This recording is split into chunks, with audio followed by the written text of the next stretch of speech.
Realicemos el siguiente ejercicio.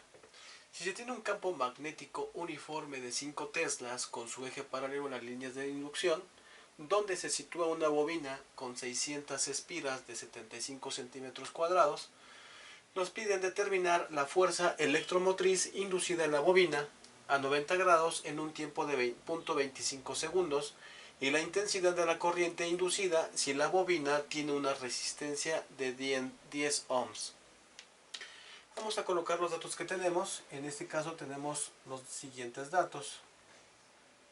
Tenemos lo que es el campo magnético. Obviamente se encuentra en teslas. Recordemos que es la variable B, que es la intensidad del campo magnético. Y esto es igual a 5 teslas. También tenemos lo que es lo de la bobina. La bobina dice que tiene N. Recordemos que cuando son bobinas, el número de espiras es N y son 600 espiras. También tenemos su área. Obviamente el área, recordemos que es la letra S. La letra S es la superficie, que obviamente serían 75 centímetros cuadrados. Y obviamente quedaría, nos piden calcular lo que es la fuerza electromotriz, es decir que la epsilon es igual, ahorita no lo conocemos, que nos piden determinar. Y obviamente esto, a un teta de 90 grados. Y obviamente nos dan un tiempo en 0.25 segundos. Y por último nos dan que la resistencia, obviamente la resistencia es una variable R mayúscula, donde me dice que son 10 ohms. Entonces, bueno, recordemos que nuestras fórmulas que comúnmente conocemos, que para conocer lo que es el flujo magnético, es igual a lo que es la intensidad del campo, que multiplica la superficie por el coseno del ángulo que realmente se encuentra obviamente el campo magnético. Y también tenemos que esto es igual al número de espiras por la intensidad del flujo por la superficie por el coseno del ángulo. Y entonces, si nos podemos observar, tenemos lo que como dato B, tenemos la S y tenemos la N. Por lo tanto, la ecuación que tendríamos que ocupar es esta. Tenemos N, B y S y también tenemos el ángulo T. Muy importante saber que en un punto inicial y un punto final, podríamos decir que tenemos lo mismo, es decir que tenemos el mismo número de espiras, tenemos el mismo campo magnético, tenemos la misma superficie, pero obviamente aquí en un tiempo inicial 0. Y obviamente en teoría tendríamos una teta obviamente en 0 grados. Aquí tendríamos en un tiempo 0 una superficie de los 75. Pero recordemos que teslas por metro cuadrado es igual a un Weber. Y un Weber sobre segundo es igual a volts, que realmente es lo que necesitamos. Por lo tanto, esta parte de aquí, esta superficie tiene que estar prácticamente en metros cuadrados. Por lo tanto, antes de iniciar toda la solución, recordemos que tenemos que pasar estos centímetros cuadrados a metros cuadrados. Por lo tanto, aquí esto lo ponemos. B tendría que ser 5 teslas y N tendrían que ser 600 espiras. Recordemos que un centímetro cuadrado, aquí lo vamos a hacer, un centímetro cuadrado es igual a 0.301 en metros cuadrados. Por lo tanto, si son 75 centímetros cuadrados, por una regla de 3, esto nos darían lo siguiente, nos darían 75 por 0.12301, me darían que es 0.0075 metros cuadrados. Por lo tanto, y una vez simplificando, esto quedaría como 0.2075 metros al cuadrado. 0.0075 metros al cuadrado. Pero esto tendría que ser exactamente lo mismo.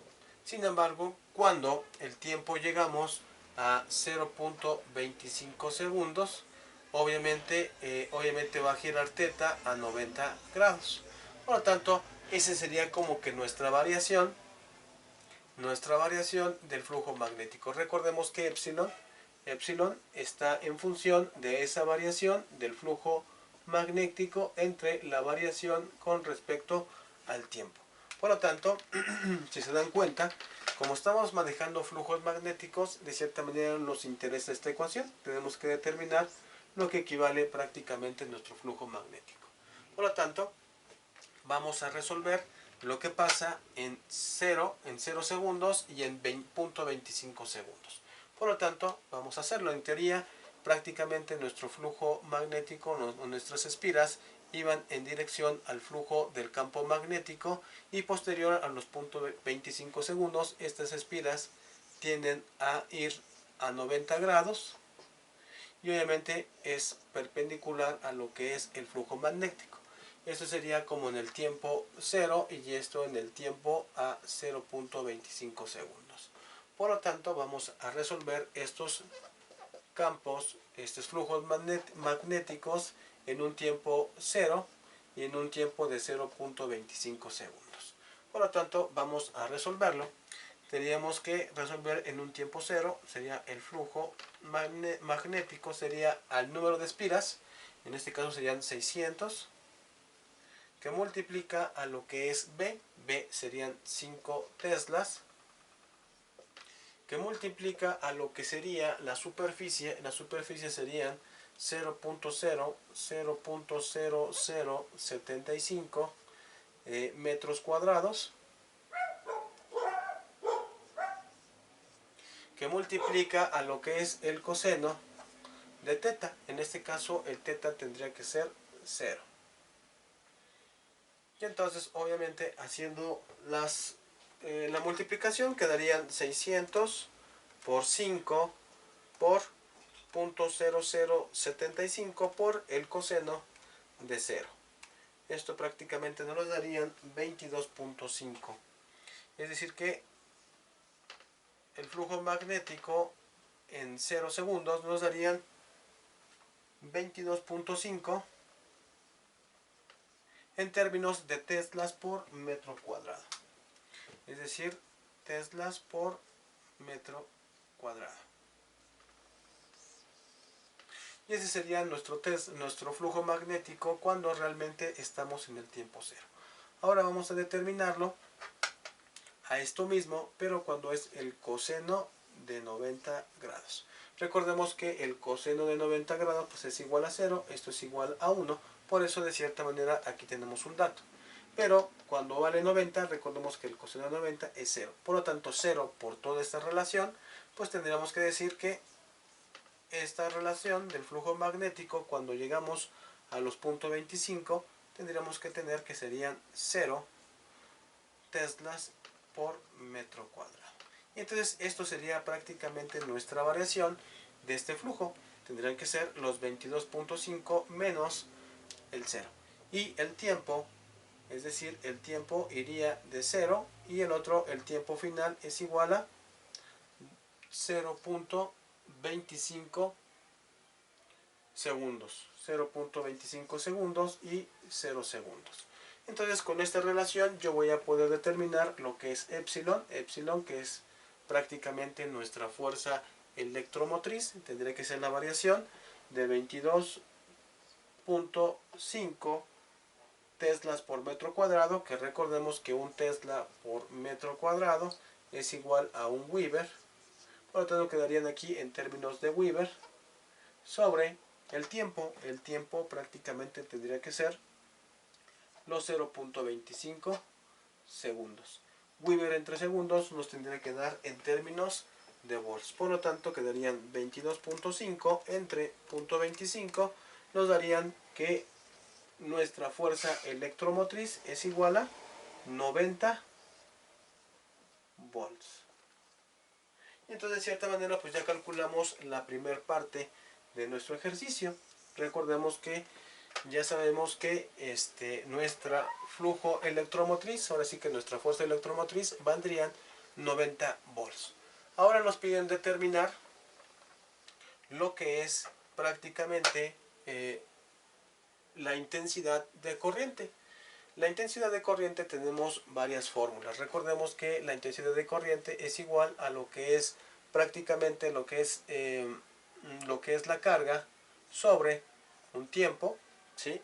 También tenemos que la resistividad es igual a lo que es el voltaje sobre lo que es la intensidad. Y también tenemos esas fórmulas. También tenemos que la intensidad es igual al voltaje sobre resistividad. No, con esas fórmulas prácticamente podríamos resolverlo. ¿Ok? Tenemos ya prácticamente lo que es el voltaje, que sería nuestra fuerza electromotriz. Tenemos lo que es la intensidad, no la conocemos aún, pero sí conocemos la resistividad, que lo tenemos como dato, que tendríamos los 10 ohm. Aquí no podríamos utilizarlo porque no tenemos la carga, pero sí tenemos el tiempo, pero no conocemos la intensidad. Por lo tanto, utilizando esta ecuación, sabemos que la resistividad es igual al voltaje sobre la intensidad, y obviamente tenemos la resistencia, la resistividad, tenemos el voltaje, por lo tanto podemos despejar la intensidad. Eso está dividiendo, pasa multiplicando, por lo tanto la intensidad es igual al voltaje sobre la resistividad. Por lo tanto, la intensidad va a ser igual al voltaje, que son los 90 volts, sobre lo que es la resistividad, que serían 10 ohms. Por lo tanto, esto es igual a 9 volts sobre ohm.